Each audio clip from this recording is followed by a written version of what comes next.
que c'est la basse MRC qui a tué les enfants dans le Nozo, vous me demandez les preuves? Peut-être vous ne me connaissez pas. Ce n'est pas l'individu qu'il faut connaître, ce sont les circonstances. Et les circonstances nous enseignent que le point de départ de la crise anglophone, c'est l'incapacité par Paul Biya d'écouter de simples revendications pacifiques de corporations d'avocats et d'enseignants à partir de novembre 2016, auxquels se sont ajoutés des étudiants dès le mois de décembre, et la réponse militaire répressive et barbare par les services de Paul Biya, ce qui a conduit à la radicalisation de certains acteurs présents dans ces zones et qui a marqué donc le casus belli de la crise que nous avons actuellement. Ce n'est ni une justification, ni une approbation, c'est un simple récit chronologique des faits. En français facile, ça s'appelle de l'analyse politique. D'avoir envoyé les enfants à la mort dans le Nozo. Oui, je l'ai fait. Mais ce sont les gens de la basse MRC qui ont tué ces enfants. Je ne crois pas, non. Et à moins de vouloir se faire établir volontairement une ordonnance d'internement dans un hôpital psychiatrique, il est impossible d'affirmer même en plaisantant que le MRC est responsable d'une seule vie perdue par un Camerounais depuis son avènement. Je ne crois pas que le commandant Nyongonoze Charles Eric, qui conduisait le 52e bataillon d'infanterie motorisée, qui justement a mené l'expédition punitive du 13 au 14 février 2020 en Garbo, ait été membre du MRC, je ne crois pas. Je ne pense pas que ses accompagnateurs, le sergent Babangida, les accompagnateurs Aranga Gilbert et autres, je ne pense pas qu'ils aient possédé une carte du mouvement pour la renaissance du Cameroun. Dans le même ordre d'idées, je ne pense pas également que les soldats qui ont tiré sur des femmes sur le dos de leur mère et qui ont exécuté leur mère dans la foulée, prétextant évidemment combattre Boko Haram, je ne pense pas que ce soit des membres du MRC, je ne le pense pas. Et je ne pense évidemment pas que ceux qui ont logé 5 balles dans la nuque de Martha, une petite fillette de 4 mois à Mouyouka, je ne pense pas que c'était des membres de la Renaissance qui l'aient fait. Il est important, j'en sais quelque chose, de choisir des lunettes qui améliorent notre vue, pas qui nous aveuglent davantage. Face à cette guerre qui a privé des milliers d'enfants d'éducation dans les régions du nord-ouest et du sud-ouest, j'ai pris le risque d'aller là-bas œuvrer pour que ces enfants retournent à l'école. Là, nous sommes en botte et malgré la pluie, vous voyez que les enfants sont engagés. L'école va recommencer. Hoa. Voilà. L'école va recommencer. Donc, voilà. Mon caméraman est tombé. L'école va recommencer. Hoa. L'école va recommencer. Hoa. Un proverbe dit que la mort de l'antilope est dans son sabot et la mort de l'homme est dans sa bouche.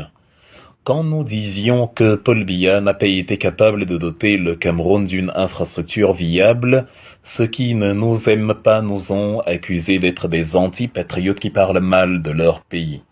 Je suis heureux de constater dans cet exemple que il n'y a pas de toit sur, justement au-dessus des tables bancs où les élèves sont censés recevoir leurs cours.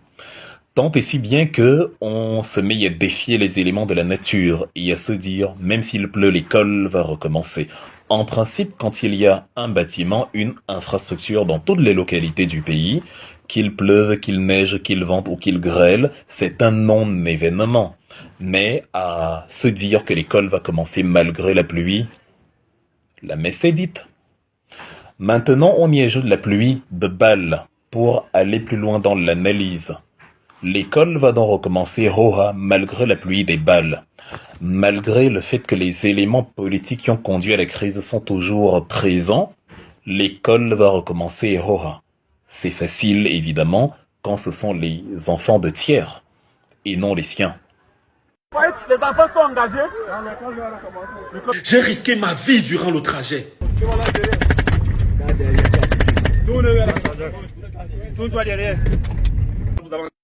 Ce qui signifie que le trajet est dangereux. Ce qui signifie que la zone est dangereuse.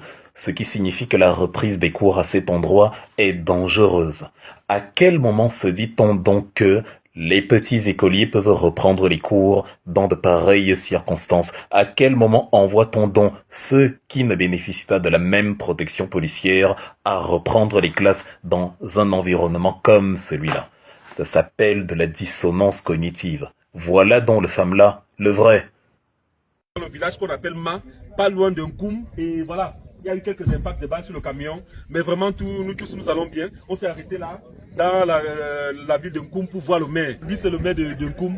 Apparemment c'est comme ça ici tous les jours. C'est ça mon frère. Oui. On souffre, ma population souffre. Oui. J'ai supplié les belligérants d'épargner les enfants dans cette guerre.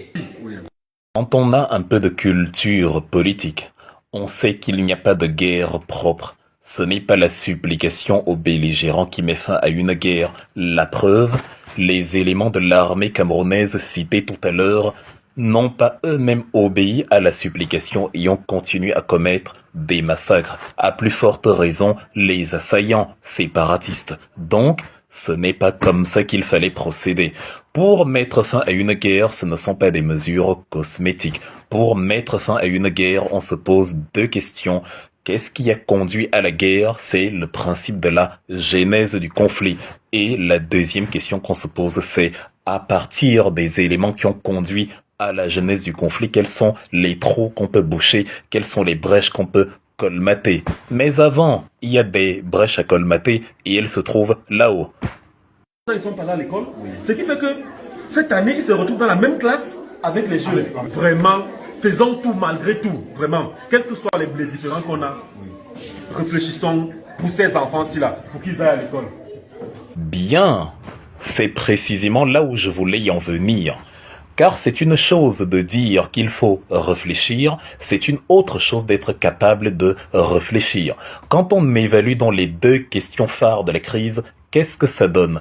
1. La genèse du conflit, l'incapacité de Paul Biya de comprendre de simples revendications corporatistes, pourtant consacrées dans la loi fondamentale du Cameroun, les libertés individuelles du citoyen, a conduit à la radicalisation de certains de ses concitoyens et à des envies de sécession, en y ajoutant évidemment l'impression d'avoir été politiquement floué depuis le référendum fatidique du 11 février 61 qui conduira à la fédération d'octobre suivant.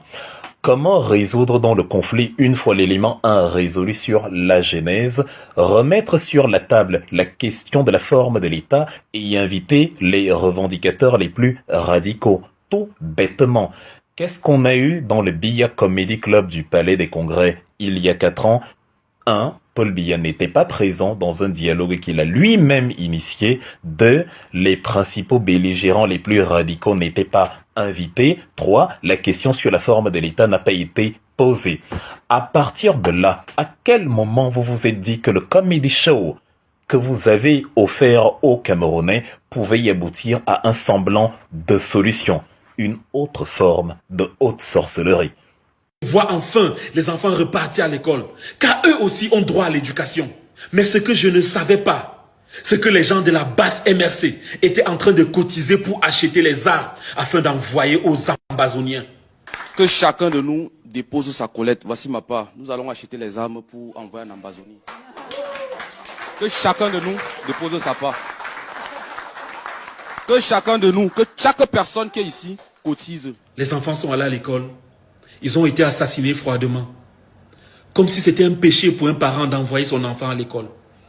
Comme si ces enfants ne méritaient pas eux aussi d'avoir un bel avenir comme les leurs. Ils ont célébré les criminels.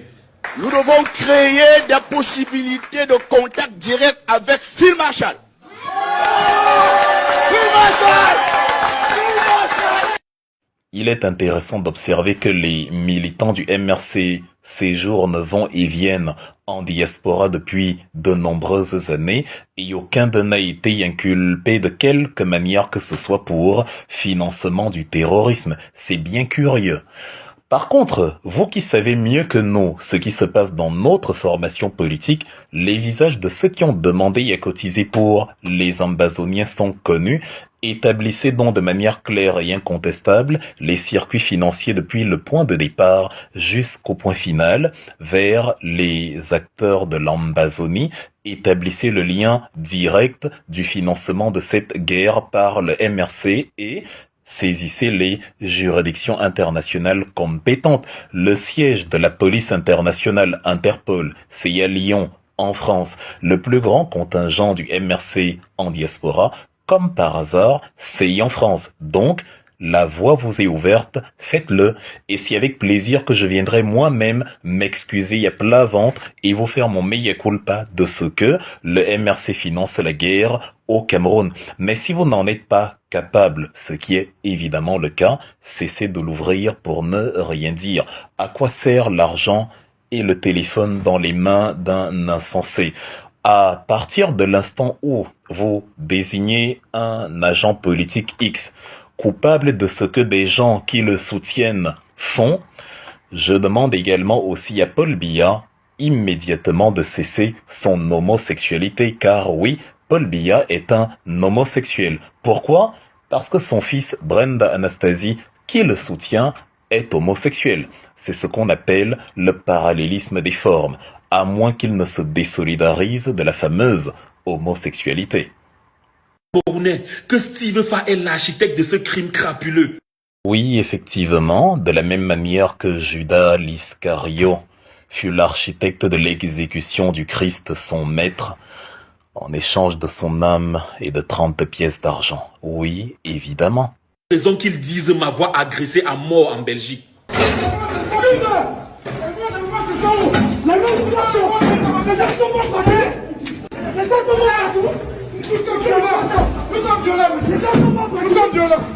Mon engagement politique est né après cette agression, si vous voulez savoir. Un grand esprit se bat pour les problèmes qu'il n'a pas. C'est le point commun entre Oumniobé, Ernest Wangé, Félix Moumié et Maurice Kamto. Un petit esprit se bat à partir du moment où lui, il a personnellement un problème.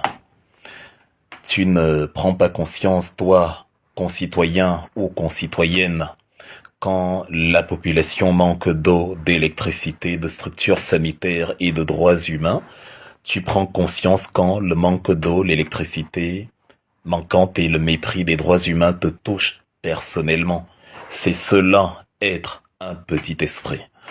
Outre le fait que le président du MRC condamne ces agressions publiquement et que je me joins à ces condamnations, la prise de conscience d'un problème, quand on est soi-même victime de ce problème, je le réitère encore, est la manifestation même de la petitesse d'esprit. Je pense que je m'acharne sur le MRC. Je m'aurais dit oui. C'est un acharnement. Et j'ai déjà été clair sur mon vote en 2025. Il y a quelque temps, moi je voyais deux partis politiques sérieux, le MRC et le RDPC. Depuis que j'ai été agressé en Belgique, moi je ne vois plus que le RDPC. Donc moi, honnêtement, si je dois voter pour un parti politique cette année, honnêtement, moi je vais voter la tranquillité. Tel est mon choix et vous n'êtes pas obligé de me suivre. Mais vous devez le respecter. Vous allez le respecter. C'était ma dernière prise de parole pour vous donner un avant-goût de ce à quoi ressemblera 2025. Parce que mon challenge cette année sera de tout mettre en œuvre pour barrer la route à un parti de criminels. Si vous voulez comprendre comment faire pour être hors sujet, il faut venir au Cameroun. Fin de citation. Charles Atébé-Yéné. Le challenge pour 2025 chez un jeune disposant de tous ses neurones en parfait état de fonctionnement, c'est de débarrasser le Cameroun du seul vrai criminel, Paul Biya, qui est incapable de respecter les textes et conventions qu'il a lui-même signés, notamment la convention du 10 décembre 84 contre la torture et les traitements inhumains et dégradants. Paul Biya, dont les services sur le terrain, exécute des journalistes à l'instar de Martinez Zogo, charcute les artistes à l'instar de Longuet Longuet, dont on a vu les chevilles lacérées par justement ceux qui sont censés le protéger. Le challenge pour 2025, c'est d'aider les Camerounais à se débarrasser de l'individu qui est incapable de se soumettre lui-même à l'article 277-3 contre les maltraitances envers les concitoyens sur le code pénal camerounais. Le challenge pour 2025 chez un jeune dont le cerveau ne souffre d'aucune anomalie, c'est de pousser Paul Biya à respecter la convention numéro 80 du code électoral sur la publication de la liste définitive. Le challenge pour 2025, c'est de se débarrasser des scélérats qui ne respectent pas les lois, notamment l'article 347 sur l'homosexualité et dont le fils Brenda Anastasie, précisément, est ouvertement homosexuel. Voilà entre autres les challenges fondamentaux chez un jeune en bonne santé cognitive en 2025. Sauf si on est soi-même. Point de suspension. 14 février, et j'ai tenu à faire cette vidéo pour vous dire que vous ne serez jamais l'amour de ma vie. À bientôt. Évidemment, vu que c'est de l'abondance du cœur que la bouche parle. An empty heart cannot produce anything. Pour donner de l'amour, il faut en avoir. On ne peut donner quelque chose que si l'on est soi-même pourvu de cette chose. C'est la condition sine qua non. On dit que la plus belle femme au monde ne peut donner que ce qu'elle a, alors imaginons quand la femme en question n'est même pas belle. Il y a une raison pour laquelle les prostituées ne donnent pas des cours d'abstinence, c'est précisément parce qu'elles n'ont jamais pratiqué l'abstinence.